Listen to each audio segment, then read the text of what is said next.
नमस्कार बच्चों, आज के इस वीडियो लेक्चर में आप सभी का हार्दिक स्वागत। आज हम पढ़ेंगे ऋणपत्रों के शोधन के लिए सिंकिंग फंड या ऋणपत्र शोधन कोष का निर्माण। लेकिन इससे पहले हम जानेंगे कुछ और छोटी-छोटी बातें। ख़ास तौर से पहले ये जो था ना परिवर्तन द्वारा शोधन, और इसमें ये टॉपिक आप सभी ने जान लिया था कि जब हम ऋणपत्रों का शोधन इस तरह से करना चाहते हैं कि हम ऋणपत्रधारियों को नकद में भुगतान ना करके उसकी जगह उन्हें नए शेयर या नए डिबेंचर्स ही इशू कर देते हैं। और ये कॉन्सेप्ट मैं पहले ही आपको बता चुका हूँ। इसकी शर्तें क्या क्या होती हैं परिवर्तन की, और इसके लाभ क्या क्या होते हैं ये भी आपको बताए जा चुके हैं। अगर बात करें लाभ की, तो सबसे बढ़िया बात ये होती है कि कंपनी के पास जब भी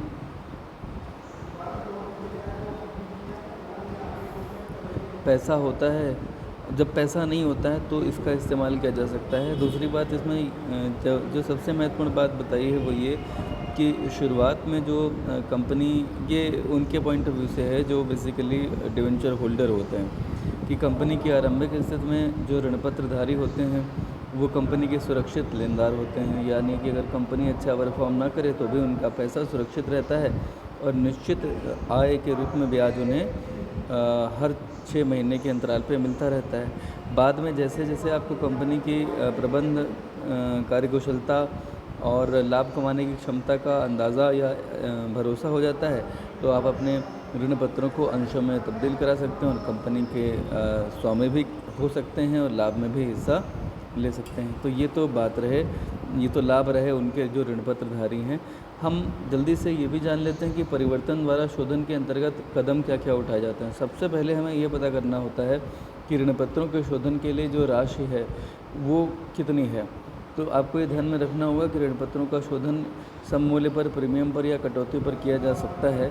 हालांकि जिसमें कटौती पर शोधन नाम मात्र का होता है, फिर भी किया तो जा ही सकता है। तो ऐसे में आपको जो करना होगा, अमाउंट कितनी पे करनी है निकालने के लिए, जो फेस वैल्यू डिबेंचर्स की है, मान लेते हैं ये 100 रुपये है।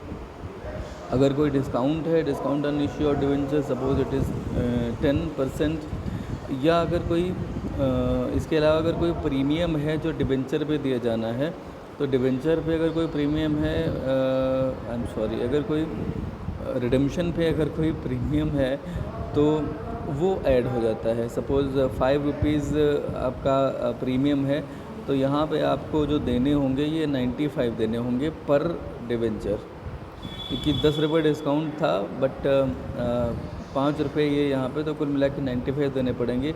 मगर ये ध्यान रखना, ये बात तब की है जब आप जो डिबेंचर्स हैं, मान लेते हैं कि वो 10 साल के हैं, अगर वो टेन्योर पूरा नहीं हुआ है। अगर टेन्योर पूरा हो गया है तो ये डिस्काउंट लेस नहीं होगा, ये हमेशा ध्यान रखना। हाँ, ये जो रिडेम्पशन पर प्रीमियम होगा ये ज़रूर ऐड होगा। तो ये तो पहली बात आपने जान ली। देय राशि कैसे आएगी? ऋणपत्रों का अंकित मूल्य माइनस ऋणपत्रों के निर्गमन पर कटौती प्लस ऋणपत्रों के शोधन पर प्रीमियम। फिर बात आती है ऋणपत्रों को परिवर्तन के समय पर किए जाने वाले नए ऋणपत्रों व अंशों की गणना करना। तो इसके लिए जो फार्मूला होता है वो वही है कि नंबर ऑफ शेयर्स और debentures to be issued on conversion is equal to amount payable on conversion. Conversion पे जो अमाउंट देनी है वो आपने अभी यहाँ निकाली ही पहले स्टेप में। तो amount payable upon issue price of new shares और डिबेंचर्स। अगर वो डिस्काउंट पर हो रहे हैं 90 रुपये पे, तो 90 से डिवाइड करेंगे। अगर वो प्रीमियम पर इशू हो रहे हैं तो आप उसे 100 प्लस 10 करके 110 से करोगे। तो जितना इशू प्राइस होगा, ध्यान रखना केवल इशू प्राइस लिखा जाता है, इससे हमें पता चलता है कि नए शेयर या डिबेंचर कितने इशू होने हैं। अब बात आती है कि परिवर्तन के समय ऋणपत्रों का शोधन जब देय होता है सम मूल्य पर, तो आप पहली एंट्री करते हैं debenture account debit to debenture holder, और फिर आप दूसरी एंट्री क्या करेंगे, अगर शोधन प्रीमियम पर होना हो तो debentures account debit premium on redemption account to debenture holder. ठीक है। इसके बाद में आप इन डिबेंचर होल्डर्स को अगर पैसा देते थे तो आप एंट्री क्या करते थे? तब तो आप एंट्री करते थे ना, debenture holders account debited to bank account, और आप यहाँ पैसे तो देने नहीं वाले हो, तो यहाँ आप क्या दोगे? शेयर। अगर शेयर दोगे तो टू इक्विटी शेयर कैपिटल, अगर आप कैपिटल प्रेफरेंस शेयर दोगे तो to preference share capital, to new debentures. अब इसमें भी कहानी ये है कि जो नया इशू आप कर रहे हो, न्यू शेयर्स या डिवेंचर का इशू कर रहे हो, अगर वो प्रीमियम पर है तो इक्विटी शेयर के साथ साथ यहाँ पे टू सिक्योरिटी प्रीमियम, तो मैं आपको जो बता रहा था इसको देख लीजिए। अगर ये प्रीमियम पर हो, नए शेयर जो हैं न्यू शेयर अगर ये प्रीमियम पर हो रहे हों, प्रीमियम, तो ऐसी स्थिति में इक्विटी शेयर कैपिटल के साथ साथ आप टू सिक्योरिटी प्रीमियम रिज़र्व को भी क्रेडिट करोगे। ठीक है, जैसे मान लिया 10 लाख रुपए देने थे किसी को, 10 की जगह 11 लाख मान लो, 11 लाख डिवेंचर होल्डर को देने थे। ठीक है, ओके। और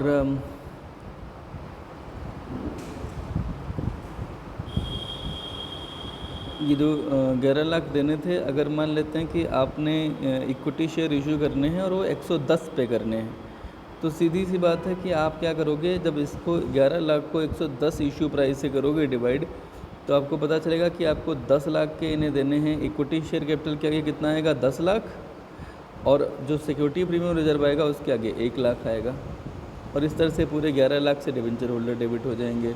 कभी कभी ऐसा होता है कि आप इन्हें डिस्काउंट पर इशू कर रहे हो, तो इक्विटी शेयर्स जो होंगे वो ज़्यादा फेस वैल्यू के दिए जाएंगे, तो discount on issue of debenture account debenture holders के साथ डेबिट किया जाएगा। ये तरीका आपको मुझे लगता है पहले भी समझ में बताया जा चुका है, तो समझ में आ चुका होगा। उदाहरण नंबर 12 देख लेते हैं। प्रताप लिमिटेड ने 1000 15% ऋण पत्र प्रत्येक ₹100 के मूल्य के 6% छूट पर निर्गमित किए हैं। ऋण पत्रों का कंपनी ने ₹10 के सम मूल्यों पर समता अंशों में परिवर्तन करके शोधन किया है। तो ये छूट पे निर्गमन किए हैं, अच्छी बात है। तो सबसे पहले तो जो निर्गमन कर चुके हैं आपको उसकी एंट्री नहीं करनी है, आपको इसमें जो एंट्री करनी है वो बेसिकली शोधन की या कन्वर्ज़न की करनी है। तो आप कन्वर्ज़न की एंट्री में आप क्या करोगे, सबसे पहले प्रताप लिमिटेड ने जो 1000 के 15% ऋण पत्र ₹100 वाले थे, ये छूट पर निर्गमित किए थे, और ऋण पत्रों का कंपनी ने ₹10 के सम मूल्य पर करना है। तो आप देख लीजिए कि अल्टीमेटली जो डिबेंचर होल्डर्स हैं उनको पेबल अमाउंट कितनी आएगी। अभी आपने अमाउंट पेबल का फार्मूला क्या पढ़ा था, आपने पढ़ा था amount payable is equal to face value minus discount on issue plus premium on redemption if there is any. तो आप देखिए फेस वैल्यू इनकी कितनी है, 1000 गुणे 100 करके 1 लाख आएगा, मगर इन पे डिस्काउंट भी था। डिस्काउंट कितना था, 6% यानी कि 6000। तो जो डिवेंचर होल्डर्स को पेबल अमाउंट आएगी वो 94,000 आएगी, because there is no premium on redemption, क्योंकि ये सम मूल्य पर परिवर्तित हो रहे हैं। ठीक है, तो 94,000 थे। तो अब आप ज़रा ध्यान से देखिए, डिवेंचर्स अकाउंट मैंने कल भी बताया था सारे बच्चों को, जो बच्चों ने मेरे से संपर्क करा था, आज फिर से रिपीट कर रहा हूँ। डिवेंचर अकाउंट चाहे क्रेडिट हो रहा हो चाहे डेबिट हो रहा हो, it's just like share capital account. Share capital account या डिवेंचर अकाउंट, ठीक है, ये इनकी खासियत है कि ये हमेशा फेस वैल्यू के साथ ही डेबिट या क्रेडिट होंगे। फेस वैल्यू यानी अंकित मूल्य, जो इनका अंकित मूल्य होता है उसी से ही डेबिट या क्रेडिट होंगे। तो आप ये ना सोचो कि आप डिबेंचर अमाउंट पेबल 94,000 है तो आप 94,000 से यहाँ डिबेंचर को कर लो, नहीं, क्योंकि ये क्रेडिट 1 लाख से, तो 1 लाख से ही डेबिट होंगे। ठीक है, फिर डिस्काउंट जो आपने डेबिट किया था इशू के समय, वो discount on issue of debenture account यहाँ पे क्रेडिट होगा, क्योंकि अभी ये जो डिबेंचर आपने रिसेंटली इशू किए हैं तो इनका डिस्काउंट आपने अभी राइट ऑफ नहीं करा होगा। तो ये जब आप इनका कन्वर्जन करोगे तो वहाँ पर ये बेसिकली क्या होता है, ये राइट ऑफ अपने आप हो जाता है, क्रॉस हो जाता है बेसिकली। तो to discount on issue of debenture account 6,000 यहाँ क्रेडिट होगा, और डिवेंचर होल्डर्स जो होंगे वो क्रेडिट होंगे 94,000 से। This is the amount payable, right. Amount payable is how much, this is 94,000। Now you are supposed to pass the another entry. This is debenture holder account debited with 94,000, because this is the amount payable and to equity share capital, because you are issuing new equity shares against the 94,000, which is the amount payable to the debenture holders. So amount due to debenture holder, you can see the narration: amount due to debenture holders on conversion discharged by issue of 9,400 equity shares at 10 each. Now the question is, how come you know about this number of equity shares, which is 9,400? Because you know if you want to calculate the new shares to be issued to the debenture holders, then ultimately there was a formula: amount payable upon issue price. You know, amount payable is 94,000, and the issue price of the new shares is 100. So it is rupees 10.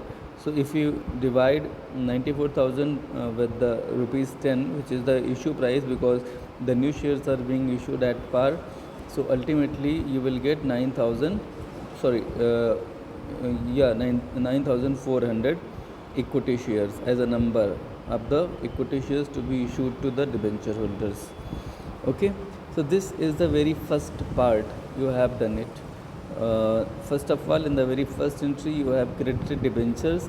You have debited debentures with 1 lakh, which is the face value of the debentures, and to discount an issue of debenture account, this is the initial discount which was debited at the time of the issue of debentures, and then you have credited debenture holders with the amount which is to be payable to the debenture holders, and then debenture holders have been debited here to equity share capital 94,000.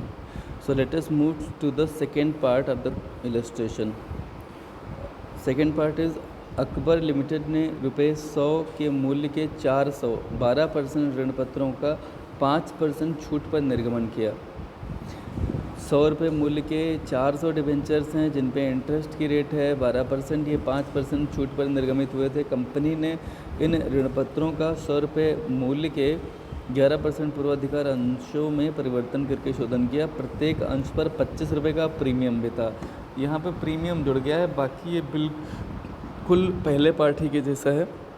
तो चलो, ये तो बात की बात है। पहले तो हम डिवेंचर्स की वो एंट्री करेंगे जिसका प्रीमियम से अभी फ़िलहाल कोई लेना देना नहीं है, रिडम्पशन के प्रीमियम से। तो आप देखिए, अकबर लिमिटेड के 400 शेयर जो थे ये 100 वाले थे, 5% डिस्काउंट पर थे। तो आप देखिए, सबसे पहले एंट्री क्या कर रहे हो, डिबेंचर्स अकाउंट डेबिट, कितना 40,000। ये कैसे आएगा? तरीका वही है, 400 गुणे 100, तो ये 40,000 आ जाएगा। Then discount and issue of debenture account, ये कितना था, 5 गुणे 400, तो ये कितना आ जाएगा, 2,000। तो डिबेंचर होल्डर्स को कितना जाएगा, डिबेंचर होल्डर्स को जाएगा 38,000। ठीक है, और ध्यान रखना, ये जो इशू हो रहा है ये प्रीमियम पर नहीं है। आई एम सॉरी, जो रिडेम्पशन हो रहा है ये प्रीमियम पर नहीं होना है। ठीक है, इनका रिडेम्पशन प्रीमियम पर नहीं होना है। इनका रिडेम्पशन जो होना है वो तो ₹100 के मूल्य पर ही होना है, मतलब वो तो सामान्य सम मूल्य पर ही होना है, क्योंकि रिडेम्पशन प्रीमियम पर है ऐसा कुछ कहा नहीं गया। लेकिन हाँ, जो अंश बदले में दिए जाएंगे वो जो है वो प्रीमियम पर दिए जाएंगे। तो इनको जो पेबल अमाउंट है वो सामान्य रूप से 2,000 के डिस्काउंट घटाने के बाद आ गई, और वो कितनी आई, वो आई बेसिकली अभी आपने देखा था 2,000। ठीक है, तो फाइनली इनको देना है हमें कितना, 38,000 देना है, ये जो डिबेंचर होल्डर्स हैं हमारे, इन्हें। ठीक है, कोई दिक्कत है इसमें? ये 38,000 आपको समझ में आ गया होगा। नरेशन क्या लिखेंगे, for amount due to debenture holders on conversion of 400 debentures of ₹100 each issued at a discount of 5%. Now the second entry, debenture holder account debited to 11% preference shares capital 304 into 100. Now question is, how did you get this particular amount of 304? So you know very well that here you can say in the narration there is the calculation which is already given in the narration. 38,000 is the amount payable and the issue price of the preference shares is 125, and this is why you have just by dividing 38,000 by 125 you will get 304 as the number of preference shares to be issued. So 304 into 100, this is the amount which is to be credited with share capital account. Okay, preference share capital account 304 into 100 and security premium reserve account 304 into 25.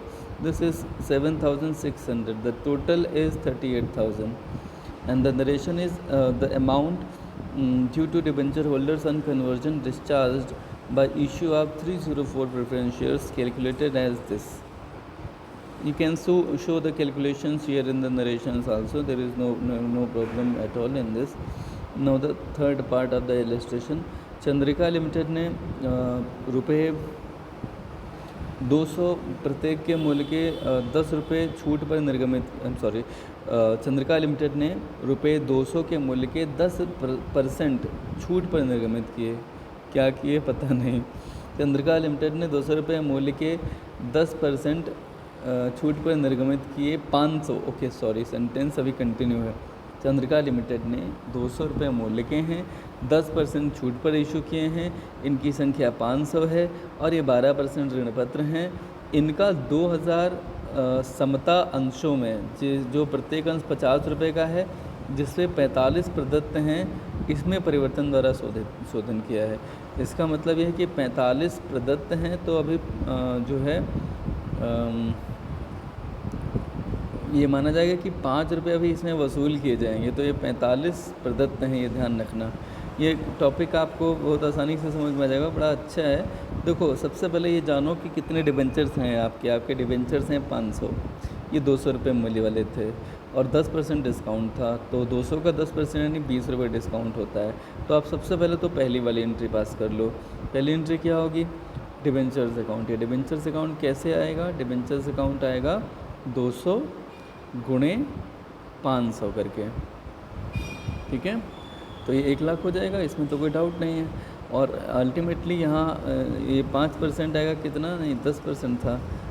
कितने percent discount था? Let me see, I think the discount was 10%। Yes, so 10% मैंने अभी बताया था कि 20 रुपये और आपके 500, तो ये कुल मिला करके 10,000 हो जाएगा, जो discount on issue of debenture account credit हुआ।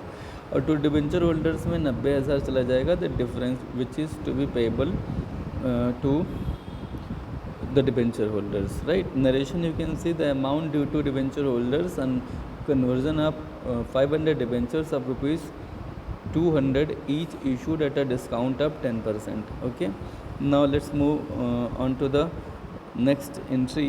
The debenture holders, you are supposed to debit them. So debenture holders are being debited here with 90,000, which was the amount initially calculated in the first entry. And equity share capital, equity share capital में आपको नहीं पता कि कितने share आप issue करने वाले हो, बस आपको ये ध्यान में रखना होगा कि अल्टीमेटली 90,000 तो पे करना ही है। बस नरेशन में आपको क्या लिख देना है? आपको ये लिख देना है कि amount due to debenture holders on conversion discharged by issue of 2000 shares of 50 each, ठीक है। अब ये जो क्योंकि 45 पेड अप हैं, तो आप इसमें क्या करोगे? 90,000 को आप 45 से करोगे डिवाइड, क्योंकि आप उनको अभी जितने पर इशू कर रहे हो वो इशू प्राइस आपको कितना माना जाएगा? 45 माना जाएगा। तो आप 45 ही पेड अप कर रहे हो ना, तो 45 से डिवाइड करोगे तो 2000 यहाँ पर आ जाएगा। तो अगर देखा जाए तो इलस्ट्रेशन बहुत आसान था, बहुत कठिन नहीं था। टॉपिक नया है, मुझे लगता है मैंने टॉपिक की थ्योरी डिस्कस की थी, तो आप लोगों ने उतना पेन उस समय नहीं ले पाए जितना लेना चाहिए इस इलस्ट्रेशन को समझने के लिए। और इसी पर बेस्ड है आज जो मैंने कल क्वेश्चन दिया था 40 नंबर, वो आप बच्चों को करना है सभी को। ओके, अब हम जो करने वाले थे टॉपिक वो था ऋणपत्रों के शोधन के लिए सिंकिंग फंड या ऋणपत्र शोधन कोष का निर्माण किया जाए। तो चलिए जल्दी से हम इसकी थ्योरी को समझते हैं। देखिए, ऋणपत्रों का जो शोधन होता है उसे करने के लिए आपको बड़ी मात्रा में पैसा चाहिए होता है ना, क्योंकि ऋण आप लेते हैं तो छोटा मोटा नहीं लेते हैं। जब आप उसे चुकाना चाहते हैं तो भी आपको खूब पैसे की ज़रूरत पड़ती है। तो जिस वर्ष ऋणपत्रों का शोधन करना पड़ता है उस वर्ष इतनी राशि जुटाने में कंपनी को काफ़ी कठिनाई उठानी पड़ती है। यदि कंपनी के चालू वित्तीय साधनों से इतनी बड़ी राशि का भुगतान एक साथ कर दिया जाए। चालू वित्तीय साधन मतलब जो उसके पास वर्किंग कैपिटल है, तो क्या होगा, वर्किंग कैपिटल कम हो जाएगी, यानी कि कार्यशील पूंजी कम हो जाएगी, जिससे कंपनी के लाभों पर फिर विपरीत असर इसलिए पड़ेगा कि कंपनी फिर पता लगे अपने स्टाफ को सैलरी नहीं दे पाई, जो रूटीन एक्सपेंसेस होते हैं उनको पेमेंट उनका नहीं कर पाई, तो अल्टीमेटली कहीं ना कहीं फर्म के लाभों पर एक विपरीत असर होगा।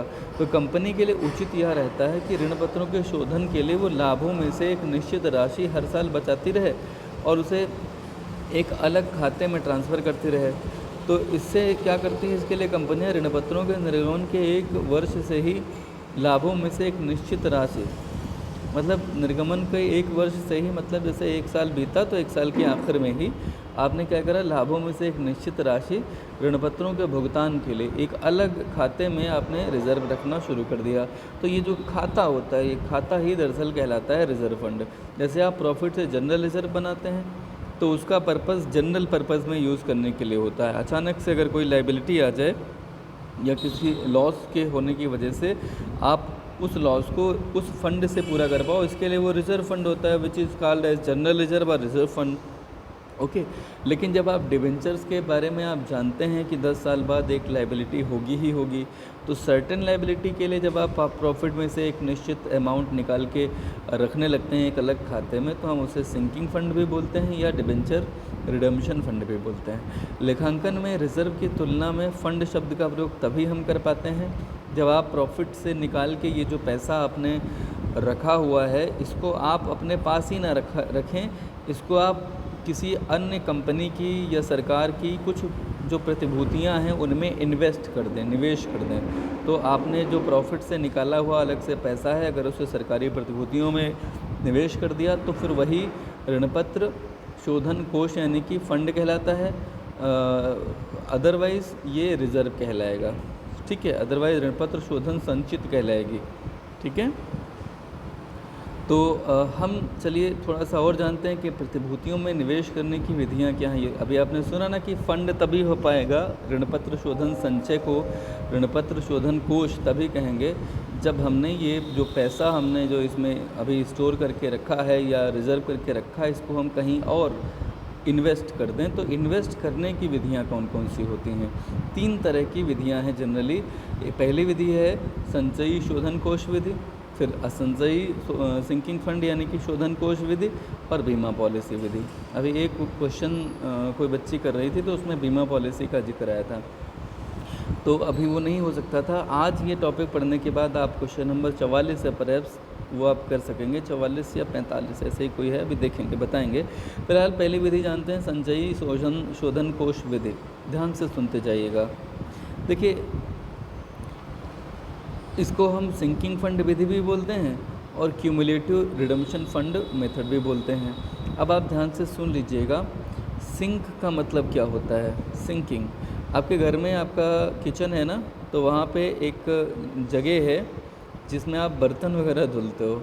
आप देखो इसको आप क्या बोलते हो, आप इसको सिंक बोलते हो ना। क्यों बोलते हो भाई सिंक? इसे कि जितने भी बर्तन होते हैं वो फाइनली इसमें आके जमा हो जाते हैं। ठीक है, धीरे धीरे ग्लास है, कप्स हैं, वो इसमें जमा होते चले जाते हैं और फाइनली बाद में आप इन्हें धुलते हैं तो पानी वगैरह यहीं से निकल जाता है, सिंक हो जाता है, रिजर्व हो जाता है। This is why I think this is called as sink in the kitchen. Okay, ये हर घर में होता है। तो सिंकिंग का मतलब होता है जहाँ पे चीज़ें इकट्ठा होती हों। ओके, और मैं आपको ये भी बताना चाह रहा था कि आपने क्यूमुलेटिव भी पढ़ा हुआ है। क्यूमुलेटिव का मतलब होता है कि जो संचित होता चला जाए, क्यूमुलेटिव। ठीक है, जो बार बार इकट्ठा होता चला जाए।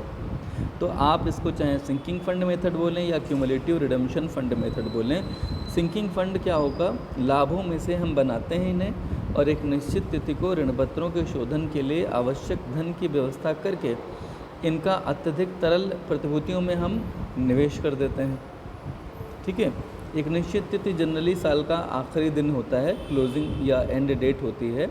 और जो भी हम सिंकिंग फंड बनाते हैं अलग से, डिबेंचर रिडम्पशन रिजर्व बोलें हम उसे या उसे हम सिंकिंग फंड बोलें, तो उसे हम कहीं और कुछ तरल प्रतिभूतियों में निवेश करते हैं। तरल प्रतिभूतियाँ वो होती हैं जिन्हें हम बहुत जल्दी कैश में कन्वर्ट कर सकते हैं, at least with in the duration of 12 month. अगर 12 मंथ से ज़्यादा का समय चाहिए तो वो संपत्तियाँ तरल नहीं स्थायी कहलाती हैं। तो लाभों में से अलग रखी गई राशि का बाहरी प्रतिभूतियों में निवेश कर दिया जाता है और इन प्रतिभूतियों पर ब्याज के लाभों के वार्षिक अंशदान के रूप में निवेशित कर दिया जाता है। यानी कि इन प्रतिभूतियों पर जो आपको ब्याज मिलता है, ठीक है, ब्याज को लाभों के वार्षिक अंशदान के रूप में निवेशित कर दिया जाता है, यानी कि उस ब्याज को भी उसमें मिला करके फिर से री इन्वेस्ट कर दिया जाता है। जिस समय ऋणपत्रों का भुगतान किया जाता है उस समय इन प्रतिभूतियों को बेचा जाता है और इस प्रकार प्रतिभूतियों के विक्रय से प्राप्त राशि से ऋणपत्रों का शोधन कर देते हैं। इस स्थिति में ऋणपत्रों के शोधन संचय खाते की बनाने की आवश्यकता नहीं पड़ती, क्योंकि आप पहले से ही अगर आप सिंकिंग फंड बना चुके हैं तो आपको इसकी आवश्यकता नहीं पड़ेगी। किसकी? डिबेंचर रिडेम्पशन रिजर्व की। ओके, तो ये आपने यहाँ पर जान लिया कि ऋणपत्रों के शोधन संचय खाते के बनाने की आवश्यकता तब नहीं पड़ती जब आप सिंकिंग फंड मेथड से पहले से ही पैसा सिंकिंग फंड अकाउंट में ट्रांसफ़र कर रहे हो। ऋणपत्र शोधन कोष ही ऋणपत्र शोधन संचय के उद्देश्य को पूरा कर देता है। ओके, तो बहियों में लिखा करने की इसकी विधि क्या होगी? सबसे पहले आप प्रॉफिट एंड लॉस स्टेटमेंट के सरप्लस से वो पैसा लोगे, तो surplus in statement of profit and loss to debenture sinking fund account. यहाँ पे सरप्लस क्यों अलग से जोड़ा? आप statement of profit and loss भी तो लिख सकते थे, लेकिन ध्यान रखना कि प्रॉफिट एंड लॉस स्टेटमेंट जो है वो प्रॉफिट एंड लॉस अकाउंट का को डिनोट करता है और surplus in statement of profit and loss लाभ हानि नियोजन खाते को डिनोट करता है, जो पहले होता था। ठीक है, लाभ हानि नियोजन में केवल लाभों को ट्रांसफ़र कर दिया जाता था, जिसके बाद हम ये तय करते थे कि इन लाभों का हम क्या क्या करेंगे। इन्हें डिविडेंड के रूप में बांटेंगे या इन्हें कहीं बोनस के रूप में देंगे या हम इनका क्या करेंगे। वो सब लाभ हानि नियोजन का मतलब एप्रोप्रिएशन में जाता था। खैर अभी ये खाता नहीं बनता, तो अब जो उसकी जगह पे इस्तेमाल किया जाता है टर्म वो होता है surplus in statement of profit and loss account. Whenever they are saying that you are supposed to prepare profit and loss appropriation account. Suppose they have said it in the examination, in the board examination, then what to do? Because you will not be able to prepare profit and loss appropriation account, because this is not possible today in the view of New Companies Act 2013. So what will you do? You will have to prepare surplus in statement of profit and loss, right? So this statement is to be prepared, and this is not to be prepared separately.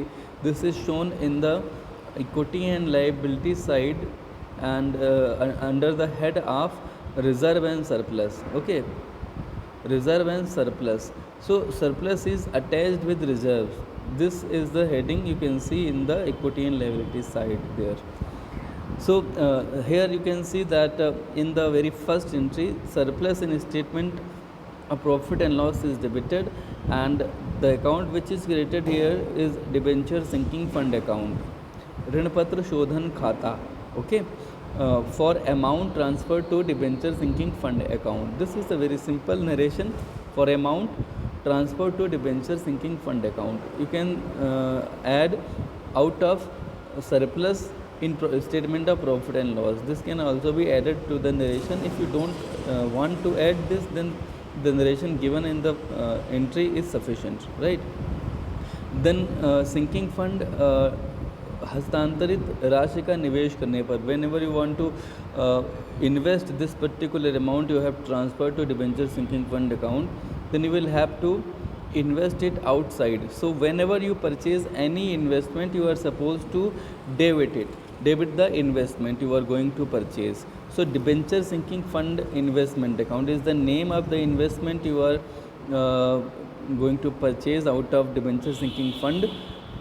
Whenever you use this particular amount which is out of debenture sinking fund, you will have to debit the account which is known as debenture sinking fund investment account. Okay, debenture sinking fund investment account debit करेंगे to bank account credit कर देंगे, because money would be going out of the business, so bank account is to be credited here. Bank account उनका जो balance होगा ना वो reduce हो रहा होगा, या ये भी कह सकते हो कि बैंक यहाँ पे पे करने वाला हो गया आपकी तरफ से. सो पेयर जो होता है उसे आप क्रेडिट कर देते हो, देने वाले को क्रेडिट करते हो. So bank account is being credited here. For amount of sinking fund invested in securities. तो ये हो गया पहले साल आपने एक तो यहाँ पे लाभान नियोजन खाते से धनराशि ट्रांसफ़र की सिंकिंग फंड में, फिर सिंकिंग फंड में हस्तांतरित राशि का निवेश कर दिया। फिर प्रत्येक वर्ष के बाद अगले हर साल में आप यही एंट्री दोहराते जाओगे। Statement surplus in statement of profit and loss debited to sinking fund investment account for amount transfer to sinking fund account the very first entry in the first year and this is repeated here in the second year. और उसके बाद में आपने फिर क्या करा, जो पहले साल आपने इन्वेस्ट करा था, इन्वेस्टमेंट आप करते ही इसीलिए हो कि उस पर आपको ब्याज भी मिले, तो पहले साल के इन्वेस्टमेंट पे आपको ब्याज मिलेगा, तो गत वर्ष के निवेशों पर आपको ब्याज मिलेगा। आपने ये तो ट्रांसफ़र कर दिया, लेकिन अब आप पिछले साल के इन्वेस्टमेंट पे इंटरेस्ट प्राप्त कर लोगे, तो bank account debit to debenture sinking fund account, okay, being interest received on sinking fund investment. और उसके बाद में आप क्या करोगे, ये जो चाहें तो आप ये सिंगल एंट्री कर सकते हो, या आप पहले bank account debit to interest on sinking fund investment account करो, फिर interest on sinking fund investment account को डिबेंचर सिंकिंग फंड में ट्रांसफ़र करो। चाहो तो आप ये 2 एंट्रीज़ कर सकते हो, अथवा देखिए लिखा हुआ है, और चाहो तो आप सिंगल एंट्री कर सकते हो कि आपने सीधे सीधे वो पैसा जो मिला था वो डिबेंचर सिंकिंग फंड में ही ट्रांसफ़र कर दिया। Being interest received on sinking fund investment and it is transferred directly to the sinking fund account, okay. तो बेहतर ये होता है कि 2 एंट्रीज़ की जाएँ, क्योंकि इससे आपको पता चलता रहता है कि ये अमाउंट जो इंटरेस्ट का था वो आपको मिला है, और फिर आपने उसे डिबेंचर सिंकिंग फंड अकाउंट में ट्रांसफ़र भी किया है, ओके। क्योंकि यह ब्याज ऋणपत्र शोधन कोष के निवेशों पर है, तो ब्याज के रूप में जो प्राप्ति राशि होगी उसको पुनः निवेश किया जाएगा, अतः ब्याज को लाभान खाते में हस्तांतरित ना करके हम इसे ऋणपत्र शोधन कोष में हस्तांतरित करते हैं। तो आप अगर चाहें तो आप पहला जो व्यवहार का वाला है वो करें, या आप जो है खा में जो किया गया है आप वो 2 एंट्रीज़ करें, ठीक है। फिर आप क्या करेंगे, धनराशि का निवेश करेंगे, तो debenture sinking fund investment account आप करोगे। क्या करोगे, debenture sinking fund investment account आप करोगे debit, okay. Debenture sinking fund investment account debit करोगे टू बैंक अकाउंट से। और ध्यान रखना, इसमें जो इस साल का अपने प्रॉफिट एंड लॉस अकाउंट में जो इस साल की इंस्टॉलमेंट होगी वो इंस्टॉलमेंट तो रहेगी ही, प्लस इंटरेस्ट रहेगा इस साल का, जो आपने अभी ये वाली इंटरेस्ट की एंट्री की है, ये आपने सिंकिंग फंड में तो ट्रांसफ़र कर दिया। अब मैं आपको बता देता हूँ, देखो इस साल आपने क्या करा, जो आपने सरप्लस लिया प्रॉफिट एंड लॉस से, जो इस साल की किस्त ली, उससे सिंकिंग फंड अकाउंट मान लिया 1 लाख से क्रेडिट हुआ, ठीक है। और फिर आपने ये वाली एंट्री करी, तो डिबेंचर सिंकिंग फंड एक तो यहाँ पे क्रेडिट हुआ 1 लाख से, फिर मान लिया इस पे 10,000 का ब्याज मिला था, तो डिबेंचर सिंकिंग फंड फिर से क्रेडिट हुआ कितने से, 10,000 से। तो अब जब आप साल के आखिर में ये वाली एंट्री करोगे ना, ये वाली कौन सी, धनराशि का निवेश करने वाली, तो यहाँ पर debenture sinking fund investment account भी उतने से ही डेबिट होना चाहिए ना जितने से डिबेंचर सिंकिंग फंड में पैसा गया है। तो कितना है, 1 लाख प्लस 10,000, यानी 1,10,000 आप इन्वेस्ट करोगे, क्योंकि 10,000 आपके पास ब्याज का आ चुका है, ब्याज भी आपको री इन्वेस्ट करना होता है। और 1 लाख रुपये आपने इस साल प्रॉफिट एंड लॉस के सरप्लस से लिए हैं, तो 1,10,000 आप री इन्वेस्ट कर दोगे। आखिरी साल जो होगा इसको समझ लो, आखिरी साल में आप ये जो इन्वेस्टमेंट होंगे ना, प्रतिवर्ष की भांति उपयुक्त प्रथम 2 प्रविष्टियाँ तो की ही जाएंगी। कौन सी 2 प्रविष्टियाँ, एक तो surplus of profit and loss debited to debenture sinking fund, and दूसरा उस पर ब्याज पाने की। लेकिन निवेश नहीं करोगे आप, जो पैसा आएगा उसको आप निवेश, ब्याज तो मिलेगा, आप प्रॉफिट एंड लॉस से व्यवस्था भी करोगे, बट आप उसको जो आपने अभी एंट्री लास्ट में की थी ना, ये निवेश करने की, धनराशि को निवेश करने की, ये वाली एंट्री आप आखिरी वर्ष में नहीं करोगे। इसकी जगह आप इनको बेचोगे, तो आप जब इन्हें बेचोगे तो आपको पैसा मिलेगा, तो bank account debit to debenture sinking fund investment account करोगे। जब आप निवेश करते हो तो debenture sinking fund investment account debit करते हो, तो बैंक अकाउंट करते हो, लेकिन जब आप इन्हें बेचोगे तो पैसा आपको मिलेगा, तो bank account debit to debenture sinking fund account यहाँ पे क्रेडिट किया जाएगा, बीइंग इन्वेस्टमेंट सोल्ड। और निवेशों के बेचने पे अगर कोई लाभ होता है तो sinking fund investment account debit to debenture sinking fund आता है। और अगर कोई हानि हो जाए, जैसे ये जितनी कीमत के थे आपके निवेश, अगर वो कम कीमत पे बिक पाएँ तो सिंकिंग फंड अकाउंट, ये बेसिकली यहाँ डिबेंचर सिंकिंग फंड लिखा है, यहाँ केवल सिंकिंग फंड लिखा है, तो इससे कंफ्यूज मत होइएगा, ये बेसिकली डिबेंचर सिंकिंग फंड ही है। तो debenture sinking fund account debit to debenture sinking fund investment account ये होगा। ये उल्टा है, लाभ होने की दशा में जो होता है sinking fund investment account debit और डिबेंचर सिंकिंग फंड क्रेडिट होता है, और हानि होने की दिशा में डिबेंचर सिंकिंग फंड डेबिट होगा तो debenture sinking fund investment account credit होगा। फाइनली आप डिबेंचर्स का भुगतान करेंगे तो debentures account debit to bank account and debenture sinking fund का जो पैसा फिर बचा रहेगा उसे जनरल लेजर में ट्रांसफ़र कर दिया जाता है। This is the basic method of creating debenture sinking fund. तो संक्षेप में इन्होंने कुछ बातें ब्यौरा के तौर पे दे दी है जो आपने अभी सीखा है, ये बहुत इम्पोर्टेंट है, इसे आप कम से कम 3-4 बार जरूर पढ़िएगा। प्रत्येक वर्ष लाभ की निश्चित राशि को संचित कोष में पहले हस्तांतरित किया जाता है। ये कितना होगा इसकी गणना हम वार्षिक तालिका टेबल से कर सकते हैं, वो मैं आपको बता दूंगा, एनुअल टेबल जो होती है। इस राशि का बाहर निवेश भी किया जाता है। इन निवेशों पर मिलने वाले जो ब्याज होते हैं उनको फिर से निवेश किया जाता है। ऋण पत्रों के शोधन वाले वर्ष तक उपरोक्त क्रम को हर साल दोहराया जाता है। मतलब ये 3 काम हर साल किए जाते हैं। आखिरी साल में क्या होता है, निवेशों को बेचा जाता है, उस साल इन्वेस्ट नहीं किया जाता है। लेकिन हाँ, जो आप इंस्टॉलमेंट सरप्लस से लेके आते हो वो भी करोगे, इंटरेस्ट पाने की एंट्री भी करोगे, ठीक है। निवेशों के बेचने से होने वाले लाभ या हानि को सिंकिंग फंड में हस्तांतरित किया जाता है, जो अभी आपने एंट्रीज पढ़ी हैं, और बाद में लाभ का वार्षिक अंशदार संचित कोषों में ट्रांसफ़र कर दिया जाता है। ऋण पत्रों को शोधन कर दिया जाता है, शोधन की एंट्रीज होती हैं, और जो भी पैसा सिंकिंग फंड में होता है उसे सामान्य संचय यानी कि जनरल रिजर्व खाते में ट्रांसफ़र कर दिया जाता है। एक उदाहरण से इसे और समझेंगे और उसके बाद में आज का ये लेक्चर पूरा होगा। आनंद लिमिटेड ने 1 अप्रैल 2012 को 100 रुपये वाले 12% ऋण पत्र निर्गमित किए, जिनका 3 वर्ष बाद सममूल्य पर शोधन होना था। इनके शोधन के लिए एक शोधन कोष बनाने की बात निश्चित हुई। निवेशों पर 4% आपको ब्याज मिलेगा। पृष्ठ 327 पर दी गई शोधन कोष तालिका दर्शाती है कि रुपये 0.320348 प्रति वर्ष विनियोग अगर आप करते हैं तो 4 वर्ष में 4% वार्षिक की दर से 3 वर्ष में ये 1 रुपया बन जाता है। आपको ये यहाँ पे बताया गया है कि आप निकाल सकते हैं। Here there is no need of any table. अगर क्वेश्चन में ये बात बताई गई तो आपको टेबल पे जाने की ज़रूरत नहीं है, आप यहीं पे अमाउंट निकाल सकते हो। वो अमाउंट जो हर साल आप profit and loss surplus of profit and loss से आप लोगे और सिंकिंग फंड में, डिबेंचर सिंकिंग फंड में ट्रांसफ़र करोगे।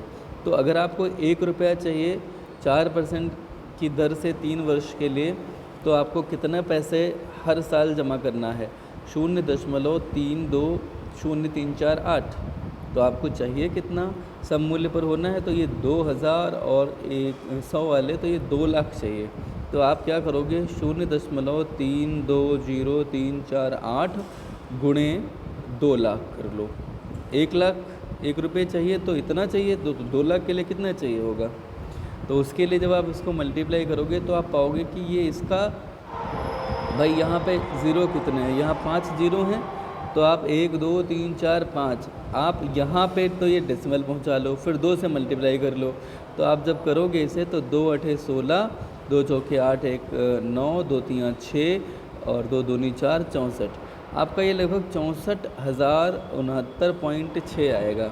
ठीक है, कितना आएगा, देखिए 64,069.6 आ रहा था, तो इन्होंने 64,069.6 की जगह इसको राउंड अप कर लिया, तो ये 64,000 कितना हो गया, 70 हो गया यहाँ पे। आप मुझे बताओ कि क्या ये बात समझ में आई, मैंने कैसे निकाला था। जो यहाँ पर अमाउंट इन्होंने दे रखी है 0.320348, इसको 2 लाख से मल्टीप्लाई किया। 2 लाख मतलब फेस वैल्यू जो डिबेंचर्स की होती है। ओके, तो फिलहाल आपको ये बात समझ में आई होगी। आगे इन्होंने आपसे ये उम्मीद की कि 31 मार्च 2015 को निवेशों को सममूल्य पर बेचा गया है, और सममूल्य पर मतलब कोई प्रॉफिट या लॉस नहीं हुआ, जितने के आपके इन्वेस्टमेंट थे उतने पर ही वो बिक गए। तो इसमें कोई प्रॉफिट या लॉस इन्वेस्टमेंट के सेल पे प्रॉफिट या लॉस की भी एंट्री आपने में पढ़ी थी ना, वो एंट्री नहीं होगी। और ऋण पत्रों का भुगतान कर दिया गया, मतलब भुगतान की एंट्री करनी पड़ेगी। जनरल की प्रविष्टियाँ करनी है और खाते भी बनाने हैं, और ऋण पत्रों पर ब्याज से संबंधित प्रविष्टियाँ करने की आवश्यकता नहीं है। यानी कि ऋण पत्र जो आप इशू कर रहे हो ना 12% जो इनकी रेट, इस पे ब्याज की आप मत करिए, लेकिन इन्वेस्टमेंट पे आपको ब्याज की व्यवस्था करनी पड़ेगी, ये ध्यान रखना। ऋण पत्रों पर ब्याज की एंट्री नहीं करनी है, क्योंकि फिर वो टॉपिक बहुत बड़ा हो जाएगा।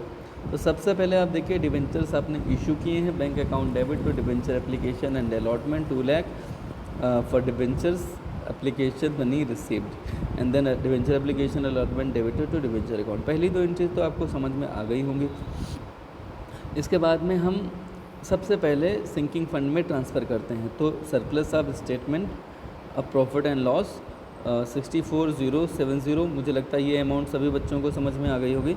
और टू सिंकिंग फंड अकाउंट, यहाँ पे आप सिंकिंग फंड की जगह डिवेंचर सिंकिंग फंड लिखें, ज़्यादा अच्छा है, लेकिन सिंकिंग फंड भी लिखा जा सकता है, केवल सब ये सफिशेंट होता है। और इन्होंने बताया है कि ये देखिए कैसे 64,070 आएगा। फिर आपने क्या करा है, इसको इन्वेस्ट कर दिया है यही 64,070 को। तो sinking fund investment account debit to bank account 64,070 for amount of sinking fund invested. ये आपका रहा 2013 में 2 एंट्रीज़, ठीक। इसके बाद में 2014 second year bank account debit to interest. अब आपको इन पे इंटरेस्ट मिलेगा ना, 4% की रेट थी ना इंटरेस्ट की, तो 64,070 का 4% निकालोगे तो 2563 आएगा। ये जो भी अमाउंट होंगी, अगर डेसिमल में 5 या इससे ऊपर कुछ भी आ रहा है तो उसको राउंड अप करके बढ़ा लेंगे, और अगर 4 या 3 2 कुछ दशमलव के बाद है तो उससे छोड़ देंगे। तो यही किया गया है, यहाँ पे डेसिमल में नहीं लिखना है, ठीक है। तो bank account debit to interest on sinking fund investment account for interest received at 4% on 64,070। Then interest on sinking fund investment account को आपने सिंकिंग फंड अकाउंट में ट्रांसफ़र कर दिया है। आप चाहें तो इन दोनों को मिला के एक एंट्री कर सकते हैं। इसमें interest on sinking fund account यहाँ से और यहाँ से, ये दोनों एलिमिनेट हो जाएंगे, तो बचेगा क्या, इसको हटा दीजिए तो बचेगा bank account debit to sinking fund account. लेकिन वो बेहतर नहीं है, बेहतर यही है जो यहाँ पे किया गया है। ये दोनों एंट्रीज ही कीजिए। एज अ मेथड मैंने आपको बता दिया कि दोनों की जगह एक भी कर सकते थे, लेकिन दोनों ही ठीक हैं। फिर आपने क्या करा है कि ये जो सरप्लस था इस साल का, आपने मतलब सिंकिंग फंड में इस साल प्रॉफिट एंड लॉस स्टेटमेंट से फिर से 64,070 ले लिए हैं। और फाइनली अब जब आप इन्वेस्ट करोगे तो sinking fund investment account debit to bank account में कितना करोगे, 64,070 तो इस साल के, इस पे इंटरेस्ट कितना मिला था 2563, इसे भी इन्वेस्ट करना है। तो टोटल आप इन्वेस्ट करोगे 66,633 कर दिया। अब आपको 2015 में जो ब्याज मिलेगा, इस बात को समझ लो कितने पर मिलेगा। आपने 64,070 तो पहले ही साल इन्वेस्ट कर रखा था, फिर आपने सेकेंड ईयर में इन्वेस्ट कर दिया, मतलब फर्स्ट ईयर के एंड में इन्वेस्ट कर दिया 66,663। तो कुल मिला के इन्वेस्ट कितना करा आपने, कुल मिला के इन्वेस्ट जो किया है वो इन दो अमाउंट का टोटल होगा कितना, वो होगा 1,30,703। अब आपको 4% इसका मिलेगा ब्याज, कब, आखिरी वर्ष में 2015 में। ब्याज मिलने में कोई समस्या नहीं। Interest on sinking fund account को सिंकिंग फंड अकाउंट में भी ट्रांसफ़र करने की कोई दिक्कत नहीं। सरप्लस से भी लिया आपने सिंकिंग फंड कितना, 64,069, ठीक है। अब ये 69 क्यों लिया, क्योंकि अगर आप 2 बार जो है 70 ले चुके हो और डेसिमल में कुछ था, तो लास्ट वाले में आपको एक कम करना पड़ेगा ना, नहीं तो वो ज़्यादा हो जाएगा 2 लाख से। ओके, हमें 2 लाख रखना है, 2 लाख एक थोड़ी करना है। ओके, तो ये इसीलिए देखिए 2 यहाँ लगाया गया, नीचे इसका एक्सप्लेनेशन इन्होंने दिया होगा, ये आप देख सकते हो 2 लिखा हुआ है, ये नीचे नोट में एक्सप्लेनेशन दिया गया होगा कि ये 64,070 की जगह 64,069 क्यों लिखा है। ओके, नरेशन समझ में आता है क्या। For annual provision for the redemption of debentures investment will not be made this year because this is the last year. ये बिल्कुल सही बात है। अब आप इन्वेस्टमेंट नहीं करोगे तो आप क्या करोगे, बेच दोगे सिंकिंग फंड इन्वेस्टमेंट को। तो सिंकिंग फंड इन्वेस्टमेंट में अभी तक कितना पैसा आपका जमा था, 1,30,703 जमा था। आपने सम मूल्य पर बेचा, यानी उतने पर ही बेच दिया। There is no profit no loss. So bank account debited तो सिंकिंग फंड इन्वेस्टमेंट अकाउंट ये बेचने की एंट्री हो गई। अब डिवेंचर्स को डेबिट करो, डिवेंचर होल्डर को क्रेडिट करो, 2 लाख से कर दिया। Debenture holder debit to bank account कर दो, और डिवेंचर सिंकिंग फंड में 2 लाख रुपए आ गए थे, ये जनरल रिजर्व में ट्रांसफ़र कर दो। तो ये इस तरह से आपको इसमें करना होता है। यहाँ इन्होंने ये बताया है कि अगले वर्ष की जनरल प्रविष्टियाँ बनाने से पहले पिछले वर्ष का सिंकिंग फंड इन्वेस्टमेंट अकाउंट बना लेना चाहिए, क्योंकि प्रत्येक वर्ष ब्याज की गणना आपको सिंकिंग फंड इन्वेस्टमेंट अकाउंट के प्रारंभिक शेष पर की जाती है। तो अगर आप खाता बनाते चलेंगे साथ ही साथ, तो ही आप ब्याज की गणना आसानी से कर पाएंगे। और खाता भी बनाते चलिए, जनरल एंट्री के कॉलम अलग बना लीजिए। और आपको लगता है कि आपको 3 वर्षों का करना है, तो कितना आपको पेज चाहिए, लगभग 1.5 पेज की ज़रूरत पड़ेगी या 2 पेज की ज़रूरत पड़ेगी। तो आप 2 पेज छोड़ दीजिए प्रारंभ के जनरल एंट्रीज़ के लिए, और उसके आगे से आप लेजर अकाउंट बनाना शुरू कीजिए। पहले साल की जनरल एंट्री कर लीजिए, पहले साल का खाता बना लीजिए। ये इन्होंने नोट नंबर 1 में कहा है। नोट नंबर 2 में बता दिया कि अंतिम वर्ष में सिंकिंग फंड के प्रावधान की राशि को 1 रुपये से इसलिए कम कर दिया गया है क्योंकि सिंकिंग फंड खाते का जोड़ हमें 2 लाख ही रखना है, वो 2 लाख एक थोड़ी करना है, इसलिए उसे 69 कर लिया 70 की जगह।